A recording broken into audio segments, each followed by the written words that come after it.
Hello and welcome to the WIHS Journal, Public Affairs from 104.9 FM. I'm Paul Kretschmer. As many listeners may be aware, there was supposed to be an Olympic Games and a Paralympic Games in Japan this year. However, because of the COVID-19 pandemic, they were delayed until 2021. On today's broadcast and tomorrow's, we'll be hearing from Fellowship of Christian Athletes Associate Ryan Neiswinder about all of that. Yeah, I think a lot of it had to do at a very high level that is above the athletes at the governance level with the International Olympic and Paralympic committees and the hosts at the Games in 2020 in Japan. But I think the primary thing when we really think about it is we were taken through a series of, they did a lot of town halls with the athletes and got the athletes' opinions from various countries on what their thoughts were and what training was like, and the combination of so many athletes not having access to the proper equipment to be training at a high level, and to do so they would have had to put themselves at a very high risk of getting COVID-19, along with, like, is it really smart to bring the world together in 2020 to unite in one place with this pandemic going on? And so, unfortunately, as much as it has made us pivot tremendously as athletes and change our schedules quite a bit, it was the right decision to do. And I think almost any athlete competing in the games would just agree, between the competition and this pandemic going on and not being able to compete at that high level or train at that high level. It just wasn't possible this summer. As you were watching things unfold, did you expect, when you heard that the people in Japan and the IOC were considering postponing the Olympic Games, that chances were more likely than not that Paralympics would also be delayed for about a year, as the Olympics ended up being delayed? Yeah, one of the unique things, and we're seeing this happen more and more, is whatever the IOC does, the IPC is pretty much following suit. And what I mean by that is they're kind of merging into one. They're two entities, but even in the United States, the name just changed to the United States Olympic and Paralympic Committee.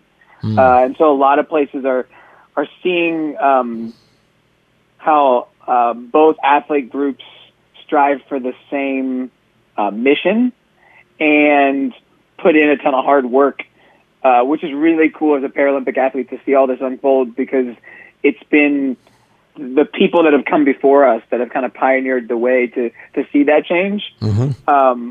But holistically, and when I was really processing through it myself, when we were seeing things come out, whatever the IOC did, we were pretty much assuming that everything was going to follow suit. As a former basketball player up to the high school level, what they now refer to as middle school, and I heard you say the word pivot, that sounded very familiar to me. In terms of pivoting on a decision like this, it seems like it had to be something that would take place in relatively short order, because I can remember listening to newscasts from overseas from people like the BBC talking about coronavirus just before the end of last year. And as I mentioned to a colleague yesterday here at the radio station, I had no conception at that moment that it would turn into the worldwide phenomena that it has become.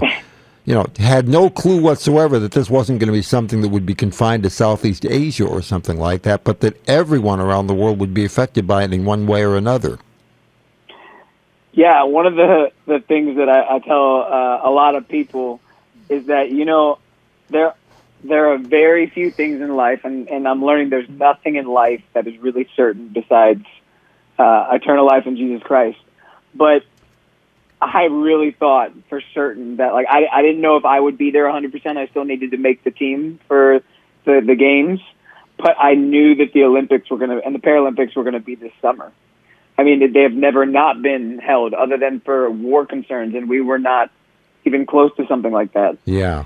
And so the fact that it happened so rapidly, I think in the between February and March, we went from like, oh, like that's happening overseas to, oh my gosh, like this is crazy, and the nation's getting shut down, and I can't train anywhere, and they're talking about postponing it.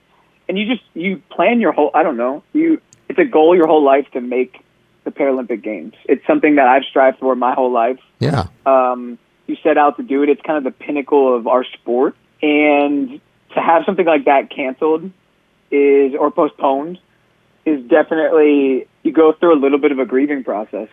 You've put a lot of time and effort into it. And it is a pivot, but I think it's good to have moments to pause as well. And so I would say it happened fast.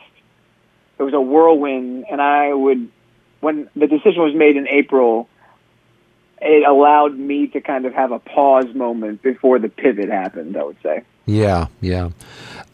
I saw a question raised in an article in the Wall Street Journal, which was that for people who qualified for the Olympic Games, as a point of reference, will they still be on their respective team from their respective country next year, or will they do trials all over again and restock the teams, the delegation, so to speak, for a given country?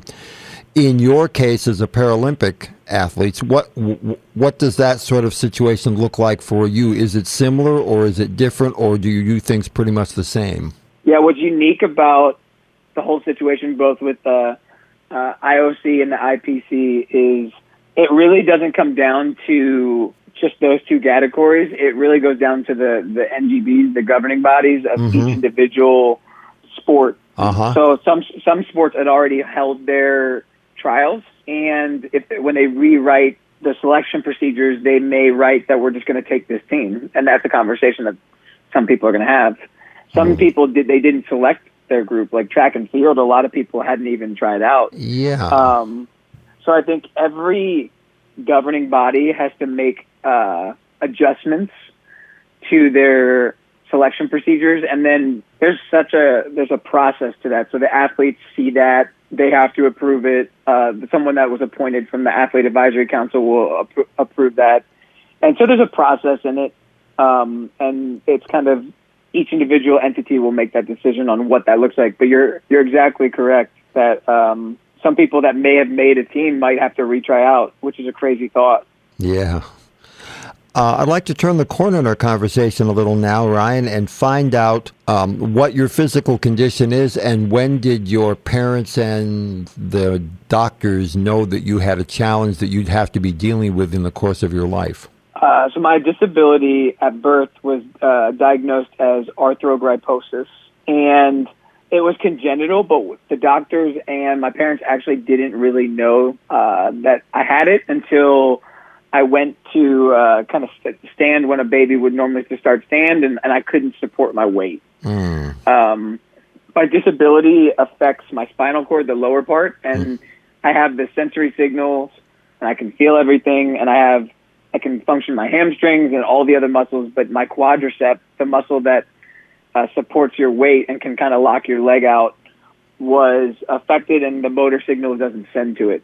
And so unfortunately, I can't walk on my own, but I use a wheelchair sometimes at night, and I also use leg braces to walk. And I say unfortunately, but to be honest, my disability has been far beyond unfortunate. It's probably one of the greatest gifts that God's ever given me personally, because it's just given me the ability to see and do and meet and have influence in areas that I probably would have never had in my life.